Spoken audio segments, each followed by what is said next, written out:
My dear friends, এবারের আইপিএলে mega অকশনে অনেক কয়েকজন প্লেয়ার আনসোল্ড ছিল এবং এমনও কিছু কিছু প্লেয়ার যারা শেষ পর্যন্ত আনসোল্ড ছিল, যাদেরকে দ্বিতীয়বারের জন্য ডাকা হয়নি।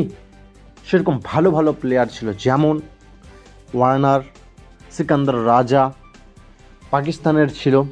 কিন্তু এখানে আরেকটা বিষয় যে সচিন টেন্ডুলকারের ছেলে অর্জুন টেন্ডুলকার, যে কিনা প্রথমবার আনসোল্ড থাকা সত্ত্বেও দ্বিতীয়বার তার নাম ডাকা হয় এবং দ্বিতীয়বার মুম্বাই ইন্ডিয়ান্স তাকে 30 লক্ষ টাকার বিনিময়ে মুম্বাই ইন্ডিয়ান্সে তাদের সাথে নিয়ে যায়।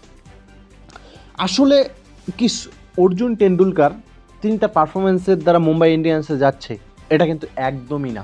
যদি পারফরমেন্সের দ্বারা দ্বিতীয়বারের ডাকে যায় তাহলে কিন্তু অনেক এর থেকে বেটার প্লেয়ার রয়েছে, যে কয়েকটা নাম বললাম সেগুলো কম না। তো অর্জুন টেন্ডুলকার মুম্বাই ইন্ডিয়ান্সে জায়গা পেয়েছে শুধুমাত্র তার বাবার জন্য। তার বাবা একজন বিশ্বমানের ক্রিকেটার ছিল, কিন্তু ছেলে সেই রকম প্লেয়ার তৈরি হয়নি।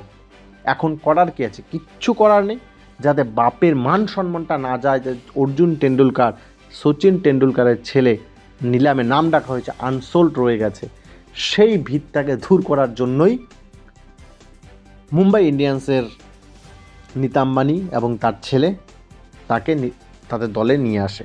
বন্ধুরা, এরপরে কিন্তু সোশ্যাল মিডিয়া জুড়ে নানা ধরনের মন্তব্য। কেউ বলছে এটা সচিন টেন্ডুলকারের কোটা থেকে নেওয়া হয়েছে, কেউ বলছে অর্জুন টেন্ডুলকার সচিন টেন্ডুলকার হলো মুম্বাই ইন্ডিয়ান্সের দলের সাথে অনেক দিন থেকে ছিল। এই ধরনের নানা মন্তব্য কিন্তু সোশ্যাল মিডিয়া জুড়ে ভাইরাল অর্জুন টেন্ডুলকারকে নিয়ে।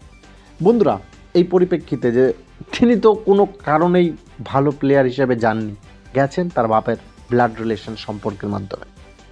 এই পরিপ্রেক্ষিতে তোমার কোনো মন্তব্য থাকলে অবশ্যই সেটা কমেন্ট বক্সে জানাতে পারো।